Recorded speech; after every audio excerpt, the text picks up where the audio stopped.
Vinicius junior অবশেষে ফিরেছেন Real মাদ্রিদে। দলবদলের গুঞ্জনে গত সপ্তাহ ধরে বাজার ছিল সরগরম। শোনা যাচ্ছিল ভিনিসিয়াস আর থাকছেন না মাদ্রিদে। তবে সেই সব জল্পনায় পানি ঢেলে এবার কোচ জোসে মরিনিওর অধীনে অনুশীলনে যোগ দিয়েছেন ব্রাজিলের এই পোস্টার বয়।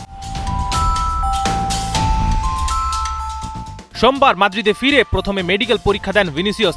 এরপর সরাসরি ট্রেনিং গ্রাউন্ডে গিয়ে সতীর্থদের সঙ্গে অনুশীলনে অংশ নেন তিনি। বিশ্বকাপ শেষ হওয়ার পর থেকেই এই ব্রাজিলিয়ান তারকার ভবিষ্যৎ নিয়ে শুরু হয় জোর আলোচনা। গুঞ্জন ছিল তিনি আর রিয়াল মাদ্রিদে থাকবেন না। ইংলিশ প্রিমিয়ার লিগের চ্যাম্পিয়ন আর্সেনালও তাকে দলে ভেড়াতে আগ্রহ দেখিয়েছিল। অন্যদিকে মাদ্রিদ ম্যানেজমেন্টের সিদ্ধান্ত নিয়েও ধোঁয়াশা ছিল তাকে রাখবে নাকি ছেড়ে দেবে।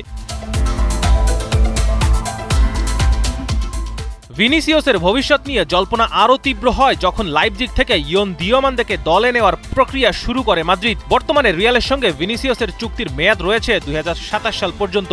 বিশ্বকাপে ব্রাজিল রাউন্ড অফ 16 থেকে বিদায় নিলেও ভিনিসিয়াস ছিলেন দুর্দান্ত ছন্দে। গ্রুপ পর্বের 3টি ম্যাচেই গোল করে ম্যাচ সেরার পুরস্কার জেতেন তিনি। নরওয়ের বিপক্ষে বিদায় নেওয়ার আগে মোট 4টি গোল করেন এই ফরওয়ার্ড। বিশ্বকাপ শেষ হওয়ার পরই মূলত তার দল বদল নিয়ে আলোচনা আরও গতি পায়। তবে শেষ পর্যন্ত নিজের ঠিকানাতেই ফিরলেন এই ব্রাজিলিয়ান তারকা। তবে ভিনিসিয়াসের অনুশীলনে ফেরার চেয়েও এখন বড় আলোচনার বিষয় তার চুক্তি নবায়ন। বর্তমান চুক্তির মেয়াদ শেষ হতে আর মাত্র 1 বছর বাকি। ইতিমধ্যেই নতুন চুক্তির প্রস্তাব দিয়েছে রিয়াল মাদ্রিদ। এখন ক্লাব অপেক্ষা করছে ভিনিসিয়াসের সিদ্ধান্তের। যদি তিনি নতুন চুক্তিতে রাজি না হন তাহলে আগামী মৌসুম শেষে বিনা ট্রান্সফার ফিতে তাকে হারানোর ঝুঁকি এড়াতে চলতি দলবদলেই তাকে বিক্রি করে দেওয়ার বিষয়টিও বিবেচনা করছে স্প্যানিশ জায়ান্টরা। বিভিন্ন সূত্রের দাবি, নতুন চুক্তির জন্য বছরে সর্বোচ্চ 30 মিলিয়ন ইউরো পারিশ্রমিক দাবি করেছেন ভিনিসিয়াস। বর্তমানে পারফরমেন্স ভিত্তিক বোনাস সহ তার বার্ষিক আয় প্রায় 15 থেকে 18 মিলিয়ন ইউরো। 2025-26 মৌসুমে দুর্দান্ত ছন্দে ছিলেন এই মাদ্রিদ তারকা। সব প্রতিযোগিতা মিলিয়ে করেছিলেন 26টি গোল ও 11টি অ্যাসিস্ট।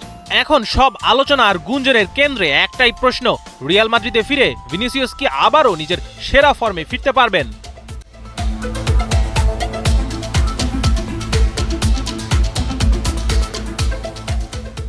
আলিফ খন্দকার, 71।